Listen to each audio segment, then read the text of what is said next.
सुप्रभात बच्चों, मैं आपका हिंदी विषय अध्यापक अर्जुन तुंदवाल आप सभी का हार्दिक स्वागत करता हूं, अभिनंदन करता हूं। आज हम बात करने वाले हैं कक्षा 11 की पुस्तक से, और कक्षा 11 की पुस्तक में जो हमारी दूसरी पुस्तक है वितान भाग 1, उसका पहला पार्ट है कुमार गंधर्व का। कुमार गंधर्व का परिचय हम पढ़ चुके हैं। अगर किसी ने परिचय नहीं पढ़ा है तो इससे पिछला वीडियो अवश्य देखें ताकि ये पाठ आसानी से समझ में आ सके। तो कुमार गंधर्व की जो रचना है उसका नाम है भारतीय गायिकाओं में बेजोड़ लता मंगेशकर। ये पाठ का नाम है। यह एक व्यक्ति वृंत है, कहने का मतलब एक व्यक्ति विशेष के बारे में बताया गया है। यहाँ पर लता मंगेशकर के बारे में बताया गया है कुमार गंधर्व के द्वारा। तो लेखक कौन हो गए? कुमार गंधर्व। पाठ का नाम हो गया भारतीय गायिकाओं में बेजोड़ लता मंगेशकर। और अब पाठ का सार। पाठ के सार में हम बात करेंगे अजब गायिका, लता के गायन का प्रभाव, लता का गायन, संगीत निर्देशकों में प्रयास, शास्त्रीय संगीत में लता का स्थान, खानदानी गायिका का स्थान, चित्रपट संगीत का महत्व तथा लता चित्रपट संगीत की साम्राज्ञी। इसके बारे में हम 1 बाय 1 करके एक एक पॉइंट का अध्ययन करेंगे। तो सबसे पहले इस पाठ में जो बात बताई गई है अजब गायिका, उसके बारे में हम चर्चा करते हैं। बरसों पहले एक बार जब लेखक बीमार पड़ा तो उसने एक दिन रेडियो लगाया। उस पर लेखक ने एक अद्वितीय स्वर सुना। वह उस गीत को तन्मयता से सुनता रहा। गीत की समाप्ति के बाद गायिका का नाम घोषित होने पर वह जान सका कि ये कोमल स्वर सुप्रसिद्ध गायक हृदयनाथ मंगेशकर की बेटी लता मंगेशकर का है। लता मंगेशकर के पिता का नाम है हृदयनाथ मंगेशकर। उसे ज्ञात हुआ कि वह गीत बरसात से पहले बने किसी चित्रपट का है। लता से पहले चित्रपट संगीत में प्रसिद्ध गायिका नूरजहां का नाम था, परंतु लता उससे कहीं आगे निकल गई जो चमत्कार जैसा था। तो अजब गायिका हो गई चित्रपट संगीत की कौन? लता मंगेशकर। और लेखिका ने जब रेडियो पे सुना तो वह उसका क्या हो गया? दीवाना हो गया। आगे देखो, लता के गायन का प्रभाव लेखक पर कैसे पड़ा। भारतीय गायिकाओं में लता की जोड़ की कोई गायिका नहीं है। लता के कारण चित्रपट संगीत को विलक्षण लोकप्रियता मिलने के साथ ही लोगों का शास्त्रीय संगीत की ओर दृष्टिकोण भी बदला। लता के गायन के कारण ही आज नन्हे मुन्ने भी सुरीले स्वर में गाने लगे हैं। चित्रपट संगीत के कारण लोगों का विविध प्रकार के संगीत से परिचय हो रहा है, उनका स्वर ज्ञान बढ़ रहा है। संगीत की लोकप्रियता, प्रसार और अभिरुचि का विकास सबका श्रेय लता को ही है। अब लता के गायन की बात करते हैं। शास्त्रीय गायकी और लता की गायकी में से सामान्य श्रोता लता की गायकी को ही अधिक पसंद करते हैं। इसका कारण है लता का गानपन, उनके स्वरों की निर्मलता, मादकता और सुरीलापन। श्रोता को रागों से नहीं, सुमधुर गानपन से मतलब होता है।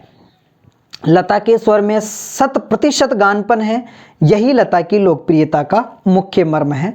और लेखक खुद बताता है कि नूरजहां के गायन में मादक उत्तान होती थी, वहीं लता के स्वर में एक कोमलता और मुग्धता है।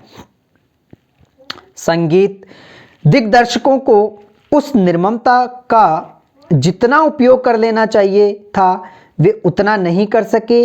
नादमय उच्चार लता के गायन की एक और विशेषता है। अगली बात, संगीत निर्देशकों के प्रयास।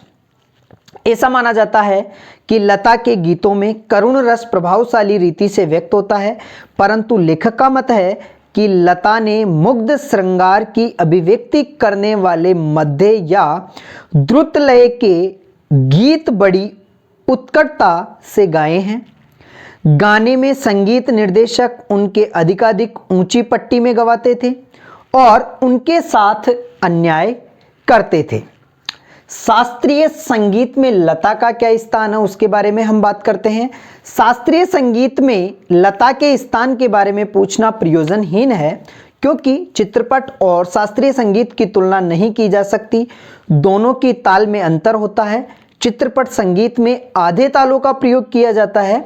चित्रपट संगीत वाले को शास्त्रीय संगीत की उत्तम जानकारी होनी चाहिए, जो कि लता के पास निसंशय है। शास्त्रीय गायन की 3 घंटे की महफिल का सारा आनंद लता की 3 मिनट की ध्वनि मुद्रिता में लिया जा सकता था। लता के एक गाने में स्वर, लय और शब्दार्थ का त्रिवेणी संगम होता है, लय, स्वर और शब्दार्थ, और महफिल की बेहोशी उसमें समाई रहती है। वस्तुतः गाने का महत्व इस बात पर होना चाहिए कि उसमें रसिक को आनंद देने की सामर्थ्य कितनी है। गाने की सारी मिठास, सारी ताकत उसकी रंजकता पर अविलंब रहती है। आगे बात करते हैं खानदानी गायिका का स्थान। संगीत के क्षेत्र में लता का स्थान अव्वल दर्जे के खानदानी गायक के समान ही है। यद्यपि खानदानी गवैयों का मानना है कि चित्रपट संगीत के कारण लोगों की अभिरुचि बिगड़ गई है, परंतु लेखक के अनुसार चित्रपट संगीत ने लोगों के कान खराब किए हैं, उल्टे सुधार दिए हैं। चित्रपट संगीत का महत्व। लेखक बताता है कि शास्त्रीय गायकों ने संगीत के क्षेत्र में अपनी हुकूमतशाही स्थापित कर रखी है तथा शास्त्र शुद्धता का अत्यधिक महत्व में रखा है। लोगों को शास्त्र शुद्ध और नीरस गानों के स्थान पर सुरीला और भावपूर्ण गीत चाहिए। चित्रपट संगीत ये क्रांति लाया है। इससे लोगों की संगीत विषयक अभिरुचि में प्रभावशाली मोड़ आया है। इस संगीत की लचकदारी उसकी एक और सामर्थ्य है। चित्रपट संगीत का तंत्र ही अलग है। वास्तव में संगीत का क्षेत्र अत्यंत विस्तृत है। इसके अब तक अलक्षित, असंशोधित, अदृष्टिपूर्व बड़े क्षेत्र की खोज और उपयोग चित्रपट के लोग करते आ रहे हैं। इससे चित्रपट संगीत दिनों दिन विकसित होता जा रहा है। अब लता मंगेशकर चित्रपट संगीत के साम्राज्ञी कैसी है उसके बारे में बात करते हैं। अत्यधिक विस्तृत चित्रपट संगीत क्षेत्र की लता अनिवीक्षित साम्राज्ञी है। अनेक गायक गायिकाओं के मध्य लता की लोकप्रियता सर्वोपरि है। उनकी लोकप्रियता के शिखर का स्थान अव्वल है और अबाधित है।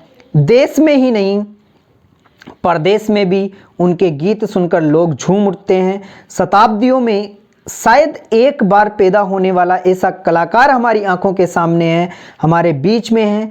यह सब हमें प्राप्त होना हमारा परम सौभाग्य है।